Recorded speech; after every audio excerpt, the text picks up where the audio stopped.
it is, I think, a recognition that by the administration that a new direction was called for by the American people. And with the passage and signing of this bill, I think that a giant step will be taken in that new direction. That was Nancy Pelosi, the Speaker of the House, explaining how you see this bill that the President's going to get, which strips out the timetables for troop withdrawal, were really a victory for them and not for him. Some thoughts on Nancy Pelosi and the Democrats and how they're doing now from Fred Barnes, executive editor of the Weekly Standard, Mara Lass, national political correspondent of National Public Radio, and the syndicated columnist Charles Krauthammer, Fox News contributors all. Well, Mara, they had 6 in 06, which was a set of legislative measures that they passed through the House. That's right. Basically. They've had the demand that they stop the war, which obviously they're struggling to do. They've got various other measures, including a lobbying reform measure and a promise to clean up the House like never before. How's it all going so far? Well, they obviously haven't gotten 6 in 06 into law. Now, you cannot govern from the House of Representatives, and, you know, there's quite a different situation in the Senate. But I think that on the one hand, the new House Democratic leadership has really ridden the anti-war sentiment for quite a while, and they're running into some roadblocks. I mean, Nancy Pelosi didn't even vote for the bill that she says is going to be a giant step in a new direction. But I do think at some point, because politically she couldn't. She couldn't, and I don't think she wanted to. But I think at some point the Democrats do have to start delivering. I don't know exactly when that point is, but I do think that voters wanted them to do more than just stop the war. I think stopping the war was a big part of their victory, but they did want them to get certain things enacted and change the whole culture of the House. And Congress's approval ratings is still just as low as it was when the Republicans were in charge. Or lower.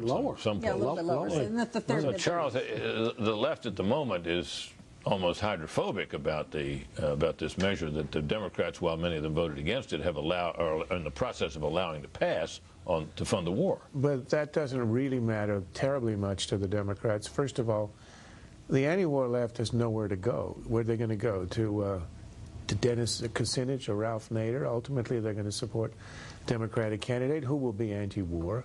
Secondly, this may be a tactical defeat for Pelosi, the resolution on the war, the funding of the war, but it's a strategic victory. After all, the Democrats don't like the war, but they do like the Iraq issue. And they've had it on the table for weeks. It's been hurting the president. They're going to have it again in September.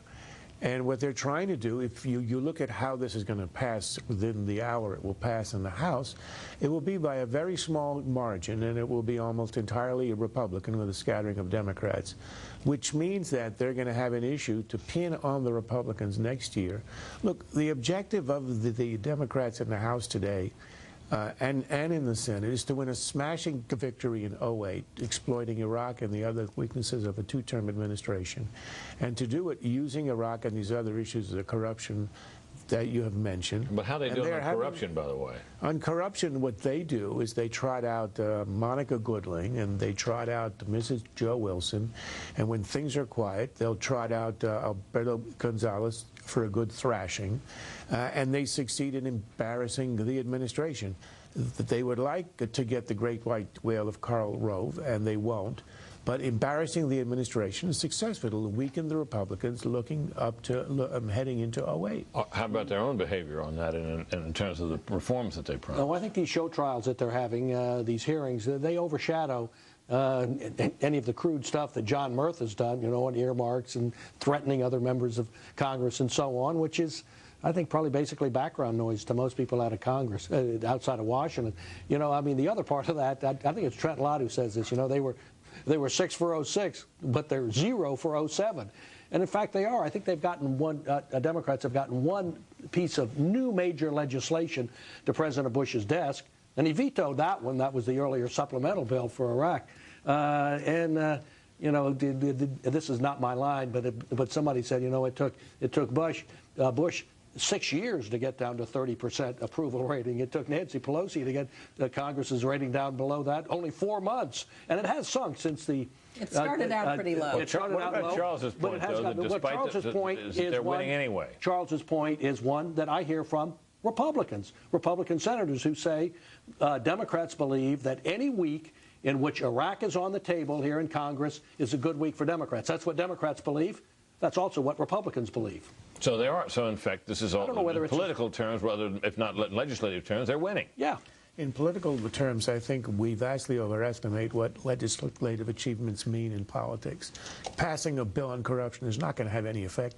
Nobody believes that any of these bills on corruption in the House and the Senate have any effect in the long run. But having a show trial week after week and having a Gonzalez to be a piñata every week is helpful. It embarrasses the administration and it hurts the Republicans. There is disappointment, though, among rank-and-file Democrats about their lack to even pass a minimum wage law increase, which is popular. But it's going to pass today. Well, we'll see.